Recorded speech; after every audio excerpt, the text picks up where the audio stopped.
Welcome to Tim's Workshop. How you all doing? It's like my friend Harley Mullen from Arkansas used to say, doing fairly rare. Today's video is running an outboard motor in a barrel as opposed to running it off earmuffs. These are earmuffs, in case some of you don't know. But these are okay for running an outboard motor. You know, some types of outboard motors, like my small 4-horse 4-stroke Yamaha. It doesn't run very well off of these because the pickup is so small down at the bottom of the outboard lower unit that the water goes everywhere and it just doesn't get into the outboard all that. So this is good for idling, just to run your motor. To wash it out, the salt water out of your engine, this works. But the barrel is better for running under load and for running your RPM up to. It's not good running it up any further past 2,500, I was told. For one thing, if you're in a barrel, you can get the water up to a certain level to where the engine won't get hot. Because if you have it down too low and you think you're just running the water into the pickup on the lower outboard, your engine's going to get hot. So you got to have it up above the skeg, which is I'll show you in the video what the level is. But you got to keep an eye on that engine from if it starts to get hot. There's something going on. Either you don't have the water up high enough, or it's not getting the water through the engine in through the thermostat, or your thermostat's bad. So if it starts getting hot, you can feel it. You can actually put your hand on some of these outboards if they're circulating right, and they don't get super hot. Anyway, so that's about it. So if you enjoy the video, please subscribe and hit the alert icon, and that'll give you notification of my latest videos coming out. All right, thanks. Okay, so this is the barrel. Okay, it's just a garbage can barrel made out of plastic. So that's what I'm using, and for the outboards, both of them, the 60 horse and the kicker motor. And so down at the bottom, once you have this full of water, it's too hard to tip over. So I put in a tap. I drilled a hole through the bottom there and put a rubber washer against it, and then put a tap on here to,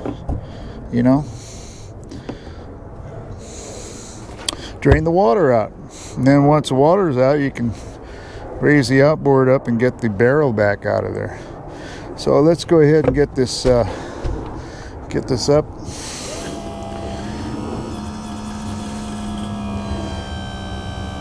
I haven't cycled this tilt trim enough yet to get the air bubbles out of it. Once it does, it should run up and down fairly smooth after that. So what I did on this is I cut a notch in here to get up by these arms on both sides, so it sits underneath there better. So like that, and then run it down.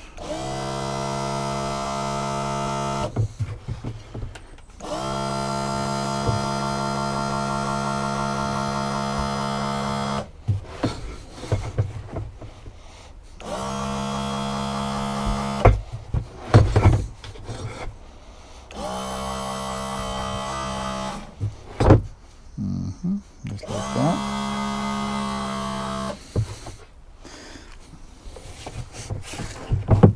There we go. You can see why I notched it out. That looks pretty good right there. Okay, so it's down towards the bottom, and when you fill it up, you want the water up as high as you can on this. And then when it starts running out the side, that's what you want. You want it, if you're just up to this point here, that's not enough. You got to get it past the vent, so you got to be up to this. This is the skeg up here.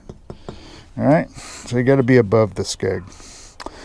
All right, so let's get the water hooked up, get the water in it, and then we'll start, we'll turn this thing on and we'll let it run for a bit. So, got the water in it, got it up to above the skeg, and ready to start running. And I got the hose hooked up. This piece here, that's what I put on the barb that's sticking out, that this hose hooks to during the winter, just to keep it closed off. And then to protect the hose from getting, you know, screwed up from the elements, I take it off and drain it and put it in my mini shed during the winter to keep it in good shape. It's a brand new hose, so I used it last year, so it's ready to go. So let's see, we'll get it running here. I'm gonna take the cover off and then pump the ball. You're always supposed to pump the ball up before you start these engines, otherwise it's not going to run very good. So you got to make sure that the carbs are all primed and ready to go, and then by pumping it, you'll continue that flow into the engine the way it's supposed to be. So always pump before you start running these. All right. So we got the motor running. It's peeing good. It took a little bit to get it started because it had been sitting all winter, and I put the stuff, the lubricant in the cylinders for the winter and all that, so I had to get that all burned out. But now it's running pretty good. I got it up around 1200 RPM, and let's see if it'll idle now. Been running a little bit.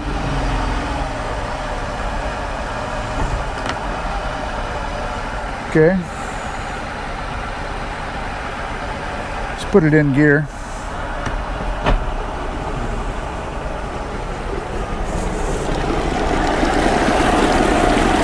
So you can put it in gear, and it in the bucket runs pretty good. Try reverse.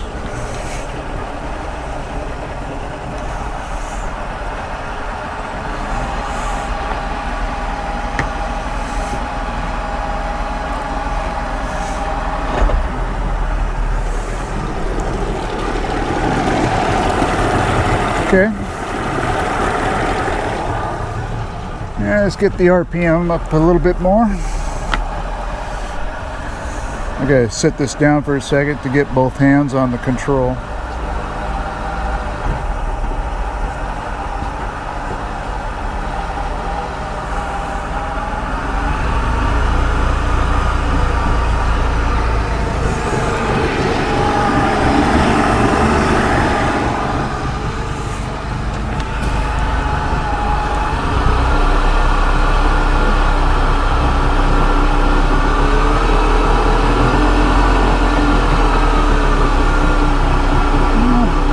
About 2,000. That's all the further I want it to go. And then check the temperature. I got a thermometer.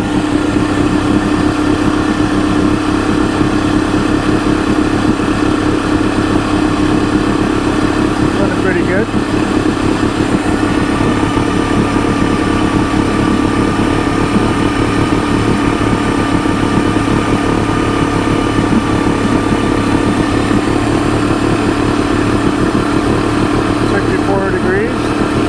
That's the thermostat I got it on right now.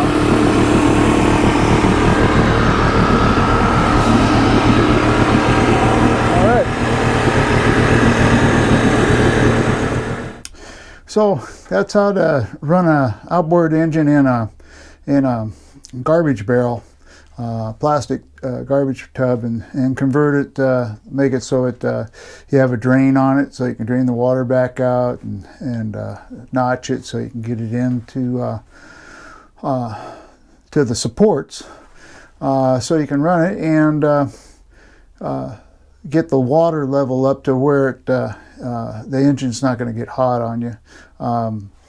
It works. It works for the outboard smaller engine too. Now you put like my boat, it has the bracket on it that you put your kicker motor on. So you put your smaller kicker motor on it, lower the bracket all the way down into the barrel, and fill the barrel up.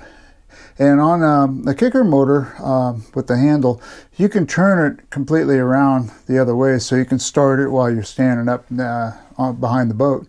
And then also the tilt of it, get it tilted out. It's a manual deal. And get it tilted out so it's straight up and down in the barrel. And then you hook it up with your auxiliary tank or whatever fuel source you have to it, and just let it run. Make sure the main thing is to run those motors before you go out for the season to make sure the impeller is working, among other things. But the impeller is important because if it overheats, you're going to blow your engine. So you got to make sure that the telltale P is working good and the water flow is getting up in through the engine.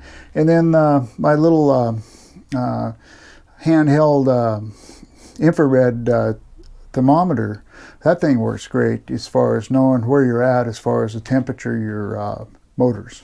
Make sure they're not overheating. All right, so hopefully you enjoyed that video. Please subscribe. Thanks.